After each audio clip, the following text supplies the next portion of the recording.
The Public Service Disciplinary Tribunal is also included in the Constitution, Section 120, and the Accountability and Transparency Commission. This is a new commission altogether, which essentially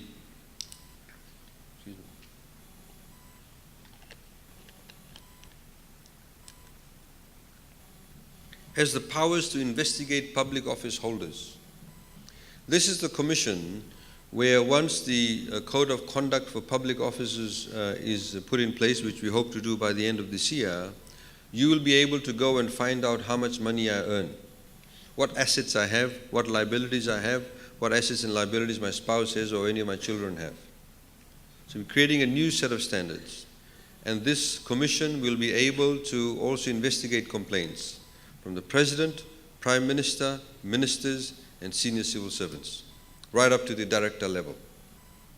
And this commission has been created. And again, they have a charge of a consolidated fund. Again, they have an independence that is guaranteed under the Constitution.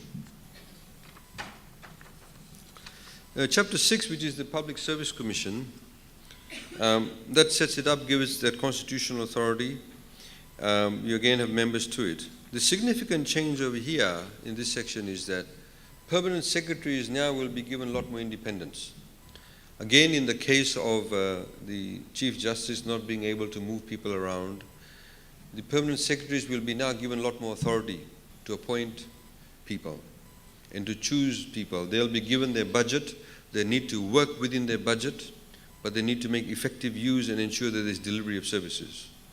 To give you an example, which I've used on a number of occasions now, is that in 2007, when I was trying to take a stock take of the Ministry of Justice and find out how many staff we had, what other resources we had, found out that there was a position for a person whose responsibility, job description was to look after all the vehicles within the ministry, to ensure it goes on time for servicing, etc. And guess how many vehicles the Ministry of Justice had? 1.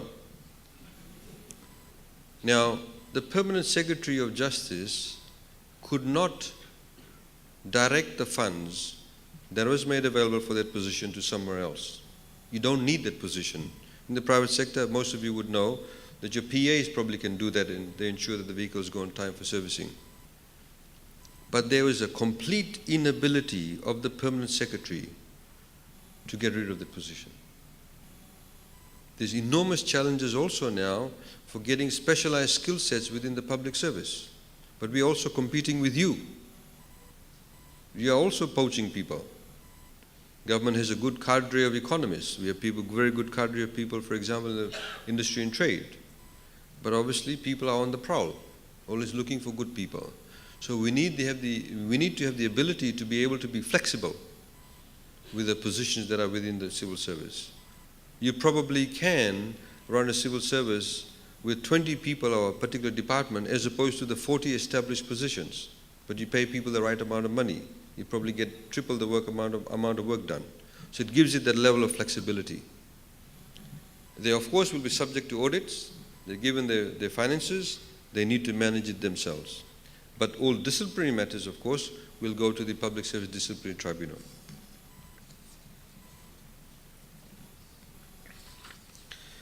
We have, of course, within that section, the discipline forces, the Fiji Police Force, RFMF, the prison services. All of these positions, they all fall, the appointment of the heads of those organizations fall under the Constitutional Officers Commission. If we can perhaps go to the Constitutional Officers Commission, which is in section 132, we followed the Sri Lankan model in this respect, where the Constitutional Officers Commission consists of the Prime Minister, the Leader of Opposition, the Attorney General, 2 persons appointed by the President on the advice of the Prime Minister, and 1 person appointed by the President on the advice of the Leader of the Opposition. Now, these people will be independent. Of course, the top 3 hold those positions because of their position they hold. It's not the individual, but it's the office holder. But the other 2 people will come out from outside government, obviously.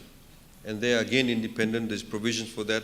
Once appointed, you cannot remove them. If you want to remove them, you have to go through a whole tribunal process to ensure their independence. And they are the people who will choose or recommend for appointment the following people under 133.